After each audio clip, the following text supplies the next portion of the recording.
ವಿಠ್ಠಲ ರುಕ್ಮಾಯಿ ಜ್ಯೋತಿಷ್ ಶಾಲೆಗೆ ಸ್ವಾಗತ ಸುಸ್ವಾಗತ. ಬನ್ನಿ, ಇವತ್ತು ರಂಜಿತಾ ಅವರ ಜಾತಕದ ವಿಶ್ಲೇಷಣೆ ಮಾಡೋಣ. ಕ್ಷಮಿಸಿ ರಂಜಿತಾ ಅವರೇ, ನಾನು ಊರಲ್ಲಿ ಇರಲಿಲ್ಲ, ಹಾಗಾಗಿ ವಿಡಿಯೋ ಮಾಡೋಕ್ಕಾಗಲಿಲ್ಲ. ಸೊ ಇವತ್ತು ಮಾಡ್ತಾ ಇದ್ದೀನಿ. ರಂಜಿತಾ ಸ್ತ್ರೀ, 12 ಮೇ 1995 3:10 ಮಧ್ಯಾಹ್ನದಲ್ಲಿ ಕನಕಪುರದಲ್ಲಿ ಜನನ ಆಗಿದೆ. ಚಿತ್ರಾ ನಕ್ಷತ್ರ, ಪ್ರಥಮ ಪಾದ, ಕನ್ಯಾ ರಾಶಿ, ಕನ್ಯಾ ಲಗ್ನದಲ್ಲಿ ಹುಟ್ಟಿದ್ದೀರಾ. ತಾವು ಒಂದೇ ರಾಶಿ ಒಂದೇ ಲಗ್ನ. ನೀವು ಚಂದ್ರ ಕನ್ಯಾ ಲಗ್ನದಲ್ಲಿ ಬರಬಾರದು. ಸಿದ್ಧಿ ಯೋಗದಲ್ಲಿ ಹುಟ್ಟಿದ್ದೀರಾ ನೋಡಿ, ಒಳ್ಳೆ ಯೋಗ. ಅಂದ್ರೆ 5ನೇ ಭಾವ ಚೆನ್ನಾಗಿದೆ ಅಂತ ಅರ್ಥ ಇದು. ಬನ್ನಿ, ಹಾಗಾದರೆ ಕುಂಡಲಿಯನ್ನು ನೋಡೋಣ. ಏನ್ ಹೇಳುತ್ತೆ ಕುಂಡಲಿ?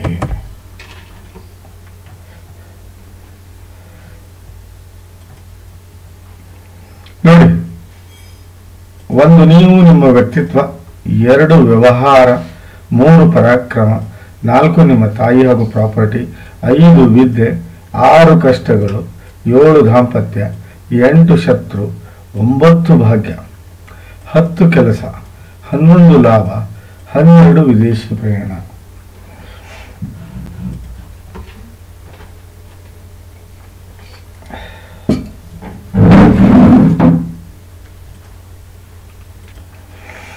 ಬನ್ನಿ, ಹಾಗಾದರೆ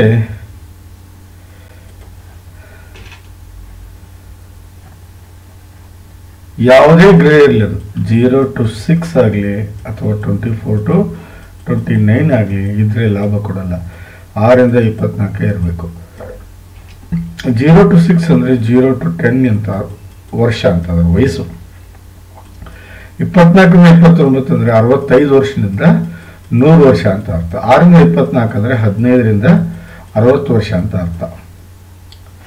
ಹಾಗಾದರೆ 1, 4, 7, 10 ಕೇಂದ್ರ ಆದರೆ 2 ಧನೇಶ, 11 ಲಾಭೇಶ.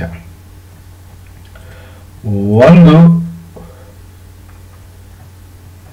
5 ಕ್ಷಮಿಸ್ಬೇಕು, ಸ್ವಲ್ಪ ಇಲ್ಲೇ 4 ಇಲ್ಲಿ ಹಾಕ್ಬಿಟ್ಟೆ ನಾನು. ಆಕ್ಚುಲಿ 4 ಇಲ್ಲೇ.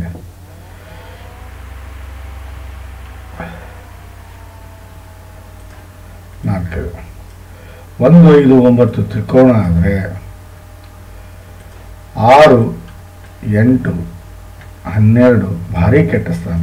3 50-50, ಒಳ್ಳೇದು ಆಗ್ಬೋದು,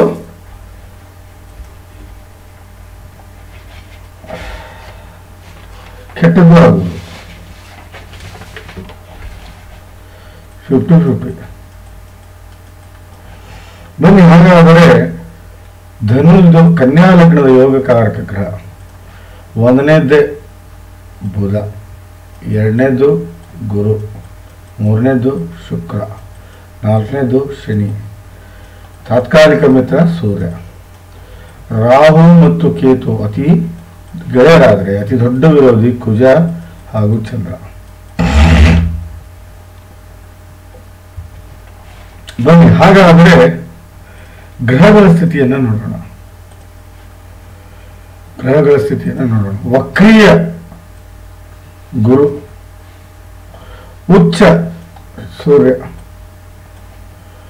ನೀಚ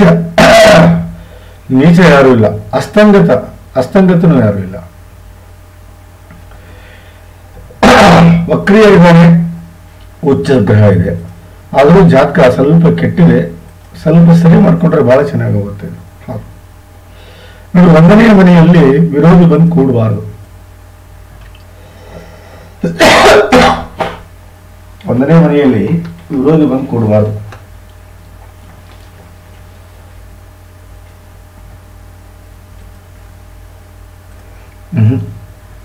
ಬಹಳ ತೊಂದರೆ ಆಗುತ್ತೆ. ನೀವು ಮಾನಸಿಕವಾಗಿ ಹಿಂಸೆ ಪಡ್ಕೊತೀರಿ. ನೋಡಿ, ನಿಮ್ಮ ವ್ಯಕ್ತಿತ್ವ ಅಷ್ಟು ಹೇಳ್ಕೊಳ್ಳೋಷ್ಟು ಇರೋದಿಲ್ಲ. ಒಳ್ಳೆ ಗುಣಗಳನ್ನು ಬೆಳೆಯೋದಿಲ್ಲ, ಒಳ್ಳೆ ವಿಚಾರಗಳಿಗೆ ಬೆಲೆ ಕೊಡೋದಿಲ್ಲ, ಒಳ್ಳೆ ಸಂಗತಿಗಳಿಗೆ ಆಸಕ್ತಿಯನ್ನು ತೋರಿಸೋದಿಲ್ಲ. ಮೆಂಟಲಿ ಫಿಸಿಕಲಿ ಅಷ್ಟು ಹೇಳ್ಕೊಳ್ಳೋಷ್ಟು ಸ್ಟ್ರಾಂಗ್ ಇರೋದಿಲ್ಲ.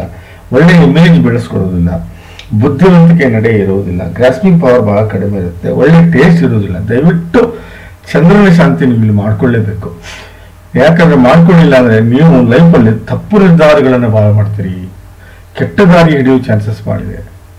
ತಪ್ಪು ನಿರ್ಧಾರಗಳನ್ನು ಮಾಡೋ ಚಾನ್ಸಸ್ ಮಾಡಿದೆ. ದಯವಿಟ್ಟು ರಂಜಿತಾ ಅವರೇ, ನಾನು ಹೇಳೋದನ್ನು ಅರ್ಥ ಮಾಡ್ಕೊಳ್ಳಿ. ದಯವಿಟ್ಟು ಚಂದ್ರಶಾಂತಿ ಮಾಡ್ಕೊಳ್ಳಿ. 2ನೇ ಭಾವದಲ್ಲಿ ರಾಹು ನೋಡಿ, 2ನೇ ಭಾವದಲ್ಲಿ ರಾಹು ಇದ್ದಾನೆ. ವಿಪರೀತ ಸಿಟ್ಟಿನ ವ್ಯಕ್ತಿತ್ವ ನಿಮ್ದು. ಯಾಕಂದ್ರೆ ಈ ಮನೆಯ ಸ್ವಾಮಿ 8ನೇ ಭಾವದಲ್ಲಿ ಬಂದಿದ್ದಾನೆ. ಹಾಗಾಗಿ ಇವನು ರಾಹು ಇಲ್ಲಿ ಒಳ್ಳೆ ಫಲ ಕೊಡುವುದಿಲ್ಲ ನಿಮಗೆ. ಆಕ್ಚುಲಿ ರಾಹು ಆ ಜಾಗದಲ್ಲಿ ಒಳ್ಳೆ ಫಲ ಕೊಡಬೇಕು. ಬಟ್ ಶುಕ್ರನ ಸ್ಥಿತಿ ಚೆನ್ನಾಗಿಲ್ಲ. ಶುಕ್ರ 8ನೇ ಭಾವದಲ್ಲಿ ಬಂದು ಕೂತಿದ್ರಿಂದ ಶುಕ್ರನ ಸ್ಥಿತಿ ಸರಿ ಇಲ್ಲದ್ರಿಂದ ತೊಂದರೆಗೀಡಾಗ್ತೀರಿ. ಹೌದು, ವ್ಯವಹಾರಗಳು ಹಾಳಾಗ್ತವೆ, ಬಿಹೇವಿಯರ್ ವ್ಯತ್ಯಾಸ ಕಂಡುಬರುತ್ತೆ, ಒಳ್ಳೆ ಹ್ಯಾಬಿಟ್ಸ್ ಬೆಳೆಯೋದಿಲ್ಲ, ಒಳ್ಳೆ ನಡವಳಿಕೆ ಇರೋದಿಲ್ಲ, ದುಡ್ಡಿನ ಒಳಹರಿವು ಹೊರಹರಿವು ವ್ಯತ್ಯಾಸ ಆಗುತ್ತೆ. ನಿಮಗೂ ಸಂಬಂಧಿಗಳಿಗೂ ಅಷ್ಟಕ್ಕಷ್ಟೇ. ಹೊಂದಾಣಿಕೆ ಬದುಕು ಬಹಳ ಕಷ್ಟ ಆಗುತ್ತೆ. ಹಣವನ್ನು ಸೇವ್ ಮಾಡೋದಿಲ್ಲ. ಊಟದ ವಿಚಾರದಲ್ಲಿ ತಗಾದೆ ತೆಗಿತೀರಿ. ಪರಿವಾರದ ಸ್ಥಿತಿ ಅಷ್ಟು ಹೇಳ್ಕೊಳ್ಳೋಷ್ಟು ಇರೋದಿಲ್ಲ. ಅದು ಇದನ್ನು ಇನಿಷಿಯಲಿ ಸ್ಟಡೀಸ್ ಅಷ್ಟು ಹೇಳ್ಕೊಳ್ಳೋಷ್ಟು ನೀವು ಮಾಡೋದಿಲ್ಲ. ಮಾತಿನ ದಾಟಿ ಬಹಳ ರಫ್ ಇರುತ್ತೆ, ಟಫ್ ಇರುತ್ತೆ. ಸಂಸ್ಕಾರ ನೆಮ್ಮದಿಯ ಬದುಕು ಸ್ವಲ್ಪ ಕಷ್ಟವಾಗುತ್ತೆ ಅಂತ ಶಾಸ್ತ್ರ ಹೇಳ್ತಾ ಇದೆ. ದಯವಿಟ್ಟು ನಾದ ಪ್ರತಿಷ್ಠಾಪನೆ ಮಾಡಿಕೊಂಡು ರಾಮನನ್ನು ಶಾಂತಿ ಮಾಡ್ಕೊಳ್ಳಿ. ನೋಡಿ, 3ನೇ ಭಾವದಲ್ಲಿ ಗುರು ನೋಡಿ, ಇವನು ಗುರು 4 ಮತ್ತು 7ನೇ ಭಾವದ ಸ್ವಾಮಿ 3ನೇ ಭಾವದಲ್ಲಿ ಬಂದು ಕೂತಿದ್ದಾನೆ. ಒಳ್ಳೇದಲ್ಲ ಇದು. 3ನೇ ಭಾವ ಒಳ್ಳೇದು. ಅಕ್ಕ ತಂಗಿಯ ಜೊತೆಗೆ ಒಳ್ಳೆ ಸಂಬಂಧ ಇರುತ್ತೆ. ಒಳ್ಳೆ ಪರಾಕ್ರಮಿ ಜೀವನವನ್ನು ಮಾಡ್ತೀರಿ. ಆಟಗಳಲ್ಲಿ ರುಚಿ ತೋರಿಸ್ತೀರಿ. ಬಾಡಿಯಲ್ಲಿ ಒಳ್ಳೆ ಸ್ಟ್ರೆಂತ್ ಇರುತ್ತೆ. ಕೆಲಸದ ಕೆಪಾಸಿಟಿ ಎಕ್ಸ್ಟ್ರಾರ್ಡಿನರಿ ಆಗಿರುತ್ತೆ. ಬಹಳ ಹಾರ್ಡ್ ವರ್ಕರ್ ಆಗಿರ್ತೀರಿ. ಏನೇ ಕಾಂಪಿಟೇಷನ್ ಏನೇ ಬರಲಿ, ಕಷ್ಟ ಅಂತ ಏನೇ ಬರಲಿ ಎದುರಿಸುವಷ್ಟು ಶಕ್ತಿಯುತರಾಗಿರ್ತೀರಿ. ಬರವಣಿಗೆ ಹಾಗೂ ಸಾಹಿತ್ಯದಲ್ಲಿ ಬಹಳ ಆಸಕ್ತಿ ಇರುತ್ತೆ. ಕಲೆಯಲ್ಲಿ ಬಹಳ ನಿಮ್ಮನ್ನು ನೀವು ತೊಡಕೋತೀರಿ. ಮಾತಿನಲ್ಲಿ ಬಹಳ ವಜನತ್ವ ಇರುತ್ತೆ. ಟ್ಯಾಲೆಂಟ್ ಅನ್ನು ಯಾವಾಗ ಹೇಗೆ ಪ್ರೆಸೆಂಟ್ ಮಾಡ್ಬೇಕು ಅನ್ನೋದು ನಿಮ್ಮಿಂದ ಕಲಿಬಹುದು. ಬಹಳ ಪ್ರಯತ್ನಶೀಲರು ನೀವು. ಯಾವುದಕ್ಕೆ ಕೆಲಸ ಕೈ ಹಾಕಿದ್ರು ಅದು ಮುಗಿಯುವುದು ಬಿಡುವುದಿಲ್ಲ. ಕೋರ್ಟು ಕಚೇರಿಯಲ್ಲಿ ಗೆಲುವು ಸಾಧಿಸುತ್ತೀರಿ. ತಿರುಗಾಟದಲ್ಲಿ ಲಾಭವನ್ನು ಪಡ್ಕೋತೀರಿ. ಇದರಲ್ಲಿ ಯಾವುದೇ ಸಂಶಯ ಇಲ್ಲ. ಇದು 3ನೇ ಭಾವದ ಫಲ. ನೋಡಿ, 4ನೇ ಭಾವ ಅಷ್ಟು ಹೇಳ್ಕೊಳ್ಳೋಷ್ಟಿಲ್ಲಮ್ಮ. ನಿಮ್ದು ಮದುವೆ ಆಗಿದ್ರೆ ದಯವಿಟ್ಟು ಮರುಮಂಗಲ್ಯ ಮಾಡ್ಕೊಳ್ಳಿ. ನಾನು ಹೇಳ್ತೀನಿ ನೋಡಿ, ತಾಯಿ ಜೊತೆಗೆ ಅಷ್ಟಕ್ಕಷ್ಟೇ ನಿಮ್ಮ ವ್ಯವಹಾರ. ಬಿಸ್ನೆಸ್ ಮಾಡಕ್ ಹೋದ್ರೆ ಸ್ವಲ್ಪ ಲೇಟ್ ಆಗಿ ಕ್ಲಿಕ್ ಹಾಕಿರಿ. ನೋಡಿ 3ನೇ ಭಾವ ಡಿಲೇ, ಲೇಟ್. ಗುಡ್ಡಕ್ಕೆ ಮಣ್ಣು ಹೊರೋದು ಅಂತ ಅರ್ಥ. ಗುಡ್ಡಕ್ಕೆ ಮಣ್ಣು ಹೊರೋದು, ಗುಡ್ಡದಲ್ಲಿ ಮಣ್ಣು ಇರುತ್ತೆ, ಮತ್ತೆ ಒಳ್ಳೆ ಗುಡ್ಡಕ್ಕೆ ಮಣ್ಣು ಹಾಕೋದು ಅಂದ್ರೆ ವೇಸ್ಟ್ ಕೆಲಸ, ಟೈಮ್ ವೇಸ್ಟ್ ಕೆಲಸ ಭಾಳ ಮಾಡ್ತಾರೆ ಅಂತ ಅರ್ಥ. ಹೌದು, ಈ 4ನೇ ಭಾವದ ನಾನು ಏನು ಹೇಳ್ತಾ ಇದ್ದೀನಿ, ಇವೆಲ್ಲವೂ ಲೇಟ್ ಆಗಿ ಸಿಗುತ್ತೆ, ನಿಮ್ಗೆ ಬೇಗ ಸಿಗಲ್ಲ. ಹೌದು ನೋಡಿ, ವ್ಯವಹಾರ ನಿಮ್ಗೆ ಲೇಟ್ ಆಗಿ ಆಗುತ್ತೆ. ನೆಮ್ಮದಿಯ ಬದುಕು ಬಹಳ ಲೇಟ್ ಆಗಿ ಸಿಗುತ್ತೆ. ಸುಖಮಯ ಜೀವನ ಬಹಳ ಲೇಟ್ ಆಗಿ ಸಿಗುತ್ತೆ. ಪ್ರಾಪರ್ಟಿ ಬಹಳ ಲೇಟ್ ಆಗಿ ಹಿಡಿತೀರಿ. ಹೈಯರ್ ಎಜುಕೇಶನ್ ಮುಗಿದೋಗಿದೆ already. Heart related problem starting ಕಾಣಬಹುದು, ಆಮೇಲೆ ಕಾಣದೆ ಹೋಗ್ಬೋದು. ಹೊಂದಾಣಿಕೆ ಬದುಕು ಬಹಳ ಕಷ್ಟ ಆಗುತ್ತೆ. ಆಮೇಲೆ ನಿಮ್ಗೆ ಲೇಟ್ ಆಗಿ ಹೊಂದಾಣಿಕೆ ಬದುಕನ್ನು ಮಾಡ್ಕೋತೀರಿ. ಮನೆಯ ಸ್ಥಿತಿ ಸ್ವಲ್ಪ ಲೇಟ್ ಆಗಿ ಸುಧಾರಿಸುತ್ತೆ. ಹಾಸ್ಪಿಟಾಲಿಟಿ, ಮನೆಗೆ ಬಂದವ್ರನ್ನ ಪ್ರೇಮದಿಂದ ನೋಡ್ಕೊಳ್ಳೋದಿಲ್ಲ. ಸಮಾಜದಲ್ಲಿ ಸ್ವಲ್ಪ ಲೇಟ್ ಆಗಿ ಹೆಸರು ಸಿಗುತ್ತೆ. ಪ್ರಾಪರ್ಟಿ ಹಿಡಿಬೇಕಂದ್ರೆ ಸ್ವಲ್ಪ ಲೇಟ್ ಆಗಿ ಹಿಡಿತೀರಿ. ಇದು 4ನೇ ಭಾವದ. ಲೇಟ್ ಅಂದ್ರೆ ಬಹಳ ಟೈಮ್ ತಗೊಳುತ್ತೆ, ಡಿಲೇ ಆಗುತ್ತೆ, ಬಹಳ ಕಷ್ಟಪಟ್ಟು ಹಿಡಿತೀರಿ. ನೋಡಿ, ದಾಂಪತ್ಯನೂ ಅಷ್ಟೇ. ಹೊಂದಾಣಿಕೆ ಸ್ಟಾರ್ಟಿಂಗ್ ಆಗೋದು, ದಾಂಪತ್ಯ ಹೊಂದಾಣಿಕೆ ಸ್ಟಾರ್ಟಿಂಗ್ ನಿಮಗೂ ಗಂಡನಿಗೂ ಆಗಿ ಬರುವುದಿಲ್ಲ. ಆಮೇಲೆ ದಾಂಪತ್ಯದ ಆಯುಷ್ಯ ಸ್ವಲ್ಪ ಹೆಚ್ಚಿಗೆ ಇದ್ರೂ ಸ್ವಲ್ಪ ಹೊಂದಾಣಿಕೆ ಬದುಕು ಬಹಳ ಕಷ್ಟ ಆಗುತ್ತೆ. ದಿನನಿತ್ಯ ಬರುವ ದುಡ್ಡು ಅಷ್ಟು ಹೇಳ್ಕೊಳ್ಳೋಷ್ಟು ಬೇಗ ಬರುವುದಿಲ್ಲ. ಪಾರ್ಟ್ನರ್ಶಿಪ್ ಒಗ್ಗೋದಿಲ್ಲ. ದಿನನಿತ್ಯದ ನಂಬಿಕೆ, ನೀವು ಬಹಳ ಬೆಳವಣಿಗೆಗೆ ಬಹಳ ಕಷ್ಟ ಆಗುತ್ತೆ. ಸ್ವಂತ ಬಿಸ್ನೆಸ್ ಮಾಡಿದ್ರೆ ಬಹಳ ಲೇಟ್ ಆಗಿ ಕ್ಲಿಕ್ ಆಗ್ತೀರಿ. ಪ್ರೊಫೆಷನಲ್ ಆದ್ರೆ ಬಹಳ ಲೇಟ್ ಆಗಿ ಹೆಸರು ಮಾಡ್ಕೋತೀರಿ. ಇದು 7ನೇ ಭಾವದ ಫಲ. ಬಟ್ ಗುರು 3ನೇ ಭಾವದಲ್ಲಿ ಬಂದಿದ್ದಕ್ಕೆ ಇಲ್ಲಿ ವಸುಮತಿ ಯೋಗ ಜನರೇಟ್ ಆಯಿತು. ವಸುಮತಿ ಯೋಗ ಯಾರ ಜಾತಕದಲ್ಲಿ ವಸುಮತಿ ಯೋಗ ಜನರೇಟ್ ಆಗುತ್ತೋ ದಟ್ ಇಸ್ ಅಲ್ಟಿಮೇಟ್ ಎಕ್ಸ್ಟ್ರಾರ್ಡಿನರಿ. ನೋಡಿ, ಅವ್ರು ಹೆಂಗಂದ್ರೆ ಲೇಟ್ 40 ಇಲ್ಲ 45 ವರ್ಷ ಆದ್ಮೇಲೆ ಅವ್ರು ಒಳ್ಳೆ ಪ್ರಾಪರ್ಟಿನ ತಗೋತಾರೆ. ಮಕ್ಕಳಿಂದ ನೆಮ್ಮದಿಯನ್ನು ಪಡಿತಾರೆ, ಮಕ್ಕಳಿಂದ ಸುಖವನ್ನು ಪಡಿತಾರೆ, ಮಕ್ಕಳಿಂದ ಹೆಸರನ್ನು ಮಾಡ್ತಾರೆ, ಮಕ್ಕಳಿಂದ ಹಣವನ್ನು ಮಾಡ್ತಾರೆ, ಮಕ್ಕಳಿಂದ ನೆಮ್ಮದಿಯ ಬದುಕನ್ನು ಬದುಕ್ತಾರೆ, ಮಕ್ಕಳಿಂದ ಸುಖಮಯ ಜೀವನವನ್ನು ಸಾಗಿಸ್ತಾರೆ ಅಂತ ಶಾಸ್ತ್ರ ಹೇಳುತ್ತೆ. ಯಾರ ಜಾತಕದಲ್ಲಿ ವಸುಮತಿ ಯೋಗ ಆಗುತ್ತೋ ಅವ್ರಿಗೆ ಒಳ್ಳೆ ತಂದೆ ತಾಯಿ ಅಣ್ಣ ತಮ್ಮ ಅಕ್ಕ ತಂಗಿ ಯಶಸ್ಸು ಆರೋಗ್ಯ ಐಶ್ವರ್ಯ ಕೀರ್ತಿ ಸಕಲ ಸಮರ್ಪಕ ಸಂಪೂರ್ಣ ಫಲವನ್ನು ಅವರು 40 ಇಲ್ಲ 40 ಏಜ್ ಆದ್ಮೇಲೆ ಪಡ್ಕೋತಾರೆ ಅಂತ ಶಾಸ್ತ್ರ ಹೇಳುತ್ತೆ.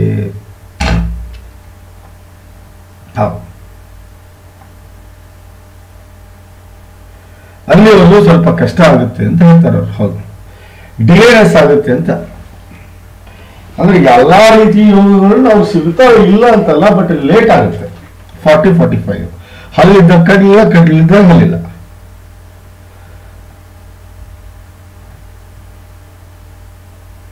ಹಲ್ಲಿದ್ದಾಗ ಕಡ್ಲಿಲ್ಲ, ಕಡ್ಲಿದ್ದಾಗ ಹಲ್ಲಿಲ್ಲ.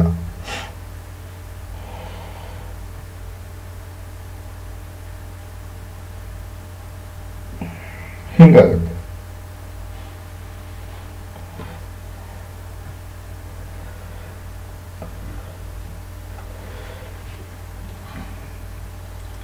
ನೋಡಿ, ಶನಿ 6ನೇ ಮನೆಯಲ್ಲಿ ಶನಿ ಇದ್ದಾನೆ. ಸೊ ಇವು 5 ಮತ್ತು 6ನೇ ಭಾವದ ಸ್ವಾಮಿ.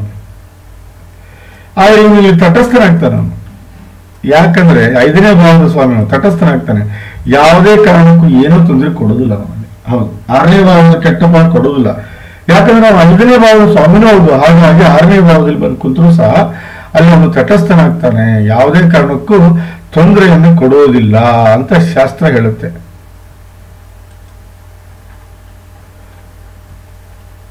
ನೋಡಿ, ಇಲ್ಲಿ ಶುಕ್ರ 0 ಡಿಗ್ರಿಯಲ್ಲಿ ಅಷ್ಟಮದಲ್ಲಿದ್ದಾನೆ. ದಿಸ್ ಇಸ್ ನಾಟ್ ಗುಡ್ ಯಾರ್. ಇಲ್ಲಿ ಗ್ರಹಣ ದೋಷ ಆಗಿದೆ, ಗ್ರಹಣ ದೋಷ ಆಗಿದೆ, ಪ್ಲಸ್ ಲಂಪಟ ದೋಷ ಆಗಿದೆ.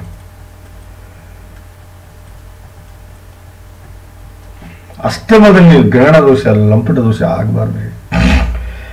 ಅಷ್ಟಮದಲ್ಲಿ ಗ್ರಹಣ ದೋಷ ಆದ್ರೆ ವಿಪರೀತ ಕಷ್ಟಗಳನ್ನ ನೋಡ್ತೀವಿ, ವಿಪರೀತ ಸಾಲವನ್ನು ಮಾಡ್ಕೋತೀವಿ, ವಿಪರೀತ ಜಗಳ ಜಾಪತ್ರೆಯಿಂದ ಜೀವನ ಕೊಡಿರುತ್ತೆ, ವಿರೋಧಿಗಳು ಉಟ್ಕೋತಾರೆ, ಆರೋಗ್ಯದ ಸಮಸ್ಯೆ ಬರುತ್ತೆ, ಮನೆಯಲ್ಲಿ ಹೊಂದಾಣಿಕೆ ಇಲ್ಲದಂಗಾಗುತ್ತೆ, ವಿವಾದಗಳಿಗೆ ಗುರಿಯಾಗ್ತೀರಿ, ಅಪವಾದಗಳನ್ನು ಹೊತ್ಕೋತೀರಿ, ಕೋರ್ಟು ಕಚೇರಿ ಅಡ್ಡಾಡುವಂತ ಪರಿಸ್ಥಿತಿ ಬರುತ್ತೆ.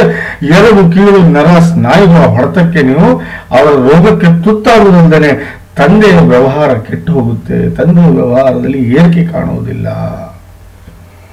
ಇಲ್ಲಿ ನೀವು 3 ಗ್ರಹಗಳ ಶಾಂತಿ ಮಾಡಿಸ್ಲೇಬೇಕು, ಇಲ್ಲ ಅಂದ್ರೆ ನಡೆಯೋದಿಲ್ಲ. ಸೂರ್ಯನ ಬಿಡಿ, ಶುಕ್ರಕೇತು ಶಾಂತಿ ಮಾಡಿಸ್ಲೇಬೇಕು, ನಾಗ ಪ್ರತಿಷ್ಠಾಪನೆ ಮಾಡಿಸ್ಲೇಬೇಕು.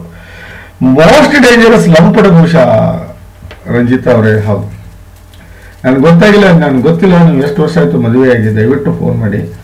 ಒಂದು ಮಾತ್ರ ಸತ್ಯ ರಂಜಿತಾ ಅವರೇ, ನೋಡಿ, ಲಂಪಟ ದೋಷದಲ್ಲಿ ಒಂದು ಗಂಡನಿಂದ ಮೋಸ ಆಗ್ಬೋದು ನಿಮಗೆ. ಹೌದು, ಹೊನ್ನು ಕಳ್ಕೋಬಹುದು. ಹೊನ್ನಂದ್ರೆ ದುಡ್ಡು. ಮಣ್ಣು ಕಳ್ಕೋಬಹುದು,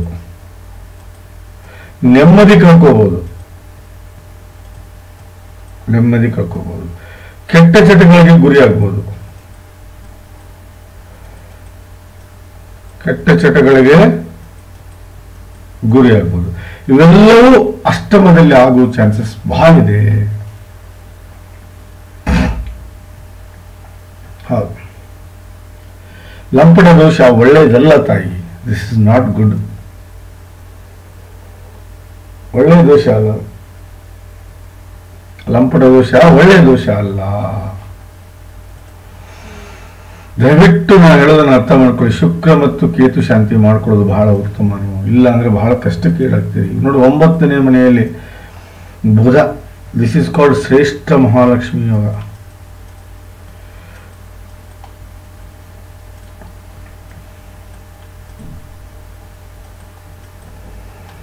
ಬಹಳ ದೊಡ್ಡ ರಾಜಯೋಗ ಇದು. ಇವನು 1 ಮತ್ತು 9ನೇ ಭಾವದ ಫಲವನ್ನು ಕೊಡ್ತಾನೆ. 1ನೇ ಭಾವದ ಫಲ ನಿಮಗೆ ಬೇಕು ಅಂದ್ರೆ ಚಂದ್ರನ ಶಾಂತಿ ಮಾಡಬೇಕು, ಇಲ್ಲಾಂದ್ರೆ ಕಷ್ಟಕ್ಕೀಡಾಗ್ತೀರಾ.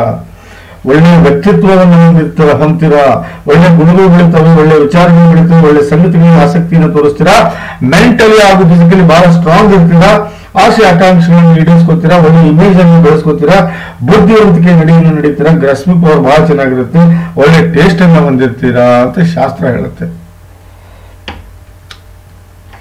ಆದ್ರೆ ಇಲ್ಲಿ ನೀವು ಚಂದ್ರಶಾಂತಿ ಮಾಡ್ಕೊಳ್ಳಿಲ್ಲ ಅಂದ್ರೆ 1ನೇ ಭಾವದ ಫಲ ಅಷ್ಟು ಹೇಳ್ಕೊಳ್ಳೋಷ್ಟು ಸಿಗೋದಿಲ್ಲ. ಯಾಕಂದ್ರೆ ಚಂದ್ರ 1ನೇ ಭಾವದಲ್ಲಿದ್ದಾನೆ. ಬಟ್ 9ನೇ ಭಾವದ ಫಲವನ್ನು ನೀವು ಬಹಳ ಚೆನ್ನಾಗಿ ಅನುಭವಿಸ್ತೀರಿ. ಏನದು? ಕೆಟ್ಟ ನೋಡಿ, ಗುರುವಿನ ಆಶೀರ್ವಾದ ಸದಾ ನಿಮ್ಮ ಜೊತೆಗಿರುತ್ತೆ. ಧರ್ಮವನ್ನು ನಂಬ್ತೀರಿ, ಭಾಗ್ಯವಂತರಾಗಿರ್ತೀರಿ, ಪ್ರಾಪ್ತಿಯನ್ನು ಪಡ್ಕೋತೀರಿ, ತಂದೆಯ ಜೊತೆಗೆ ನಿಕಟ ಸಂಬಂಧ ಇರುತ್ತೆ, ಸಾಧನೆಗೆ ದಾರಿ ಮಾಡ್ಕೋತೀರಿ, ಸುಖಮಯ ಜೀವನವನ್ನು ಸಾಗಿಸ್ತೀರಿ, ಗೆಲುವು ಸದಾ ನಿಮ್ದಾಗಿರುತ್ತೆ, ಸಂಬಂಧಿಗಳಿಗೆ ಸಹಾಯ ಮಾಡ್ತೀರಿ, ದೇವರ ಆಶೀರ್ವಾದ ಸದಾ ಇರುತ್ತೆ, ಬಹಳ ಲಕ್ಕಿ ಆಗಿರ್ತೀರಿ, ಪುಣ್ಯದ ಕೆಲಸ ಮಾಡ್ತೀರಿ, ಮನೆಯಲ್ಲಿ ನೆಮ್ಮದಿಯನ್ನು ತಗೊಂಡ್ಬರ್ತೀರಿ. ಇದು 9ನೇ ಭಾವದ ಫಲ.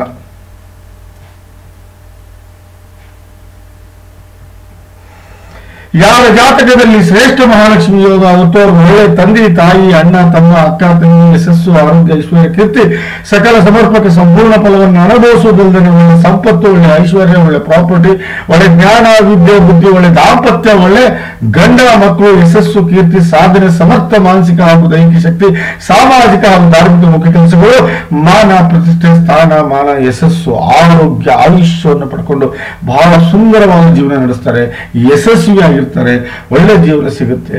ಅದರಲ್ಲಿ ಯಾವುದೇ ಸಂಶಯ ಇಲ್ಲ. ಯೋಗ ಸುಧೆ ಹಾಗೂ ಯೋಗ ಚಂದ್ರಿಕೆಯನ್ನು ಗ್ರಂಥದಲ್ಲಿ ಶ್ರೇಷ್ಠ ಮಹಾಲಕ್ಷ್ಮಿ ಬಗ್ಗೆ ಬಹಳ ಚೆನ್ನಾಗಿ ವಿವರಣೆ ಕೊಟ್ಟಿದ್ದಾರೆ, ತಾವು ನೋಡಬಹುದು.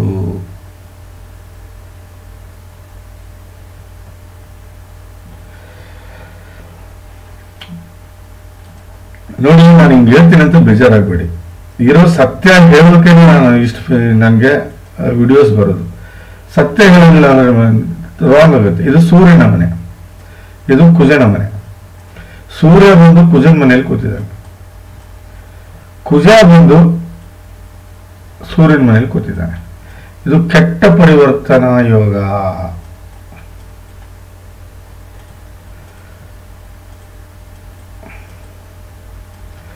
ನನಗೆ ಗೊತ್ತಿಲ್ಲ ರೀ, ಒಂದು ಮಾತ್ರ ಸತ್ಯ, ಬಹಳ ಕೆಟ್ಟಾಗಿ ನೋಡ್ತೀರಿ ನೀವು. ಹೌದು, ಬಹಳ ಕೆಟ್ಟಾಗಿ ನೋಡ್ತೀರಿ. ಹೌದು, ಬಹಳ ತೊಂದರೆಗಳಾಗ್ತೀರಿ ನೀವು. ಇದು ಮಾತ್ರ ಕಷ್ಟ. ವಿಪರೀತ ಕಷ್ಟಗಳು ಬರ್ತಾವೆ ನಿಮಗೆ, ವಿಪರೀತ ಸಾಲವನ್ನು ಮಾಡ್ಕೊಳ್ಳೋ ಚಾನ್ಸಸ್ ಇದೆ. ಜಗಳ ದಾಪತ್ಯದಿಂದ ಜೀವನಕ್ಕೂ ಬರುತ್ತೆ, ವಿರೋಧಿಗಳು ಹೊಡ್ಕೊತಾರೆ, ಆರೋಗ್ಯದ ಸಮಸ್ಯೆ ಬರುತ್ತೆ, ಮನೆಯಲ್ಲಿ ಹೊಂದಾಣಿಕೆ ಇಲ್ದಂಗೆ ಆಗುತ್ತೆ, ವಿವಾದಗಳಿಗೆ ಗುರಿಯಾಗ್ತೀರಿ, ಕೋರ್ಟ್ ಕಚೇರಿ ಅಡ್ಡಾಡ್ತೀರಿ, ಎಲವು ಕೀಳುವ ರೋಗಕ್ಕೆ ತುತ್ತಾಗ್ತೀರಿ, ತಂದೆ ವ್ಯವಹಾರ ಕೆಡುವುದಲ್ಲದೆ ಕೆಟ್ಟ ಘಟನೆಗಳು ನಿಮ್ಮ ಜೀವನದಲ್ಲಿ ನಡೆದರೆ ಆಶ್ಚರ್ಯ ಪಡುವಂಗಿಲ್ಲ. ಆಕ್ಸಿಡೆಂಟ್ ಅಲ್ಲಿ ಪ್ರಾಣಕ್ಕೆ ಅಪಾಯ ಆಗ್ಬೋದು, ರೋಗದಿಂದ ಪ್ರಾಣಕ್ಕೆ ಅಪಾಯ ಆಗ್ಬೋದು, ಜಗಳ ಹೊಡೆದಾಟದಲ್ಲಿ ಪ್ರಾಣಕ್ಕೆ ಅಪಾಯ ಆಗ್ಬೋದು, ಬಹಳ ಕೆಟ್ಟ ಸಮಯ ನೋಡ್ಬೋದು, ಅತ್ತೆ ಮನೆಗೆ ಕಾಟ ಸಿಕ್ಕಾಪಟ್ಟೆ ಬರ್ಬೋದು, ಗಂಡನ ನಾದನೆ ಅಥವಾ ತಾಯಿಯಿಂದ ವಿಪರೀತ ಕೆಟ್ಟ ರೋಗನೆ ಬರಬಹುದು. ದಯವಿಟ್ಟು ಈ ಕೆಟ್ಟ ಪರಿವರ್ತನಾ ದೋಷವನ್ನು ನೀವು ನಿವಾರಣೆ ಮಾಡಿಕೊಳ್ಳೇಬೇಕು. ಅದು ಅಲ್ಲದೆ ಇದು ಮಾಂಗಲ್ಯ ದೋಷ, ಇದು ಮಾಂಗಲ್ಯ ದೋಷ, ಬಹಳ ಕೆಟ್ಟ ದೋಷ ರೀ ಮಾಂಗಲ್ಯ ದೋಷ. ದ ಮೋಸ್ಟ್ ಡೇಂಜರಸ್ ದೋಷ ಇದು. ಹೌದು, ದಾಂಪತ್ಯವನ್ನು ಹಾಳು ಮಾಡುತ್ತೆ, ದಾಂಪತ್ಯದಲ್ಲಿ ಸವಿರುಚಿ ಇರೋದಿಲ್ಲ, ದಾಂಪತ್ಯ ಹಾಳಾಗೋ ಚಾನ್ಸಸ್ ಭಾಳ ಇರುತ್ತೆ, ದಾಂಪತ್ಯ ಮುರಿದುಬಿಡೋ ಚಾನ್ಸಸ್ ಇರುತ್ತೆ.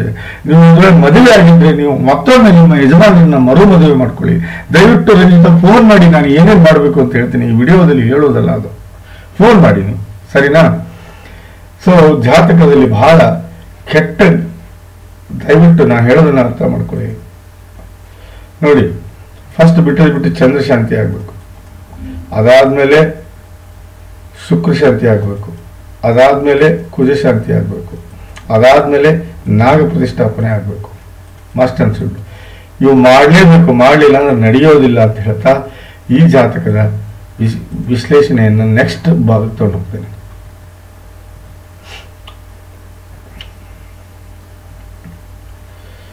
No problem. ಭದ್ರ ಮಹಾಪುರುಷ ರಾಜಯೋಗ, ಹಂಸ ಮಹಾಪುರುಷ ರಾಜಯೋಗ ಇದೆ. ಹಂಸ, ರಾಮ್ ಮತ್ತು ಭದ್ರ. ಹೌದು, ನಿಮ್ಮ ಯಜಮಾನರ ಜಾತಕ ಬಹಳ ಚೆನ್ನಾಗಿರ್ಬೇಕು ಮೋಸ್ಟ್ ಪ್ರಾಬಬ್ಲಿ. ಹೌದು, ಇಲ್ಲ ಅಂದ್ರೆ ಇದು ಮದುವೆ ಮುರಿದು ಬಿಡೋ ಚಾನ್ಸಸ್ ಇತ್ತು. ಮೋಸ್ಟ್ ಪ್ರಾಬಬ್ಲಿ ನಿಮ್ಮ ಯಜಮಾನರ ಜಾತಕ ಚೆನ್ನಾಗಿದೆ, ನಿಮ್ಮ ಯಜಮಾನರು, ಹಾಗಾಗಿ ನಿಮ್ಮಲ್ಲಿ ಇದು ದಾಂಪತ್ಯ ಇಲ್ಲಿ ಚೆನ್ನಾಗೇ ತೋರಿಸ್ತಾ ಇದೆ, ಅದರಲ್ಲಿ ಯಾವುದೇ ಸಂಶಯ. ಬನ್ನಿ ಕೆಲಸದ ವಿಚಾರವಾಗಿ ನೋಡೋಣ.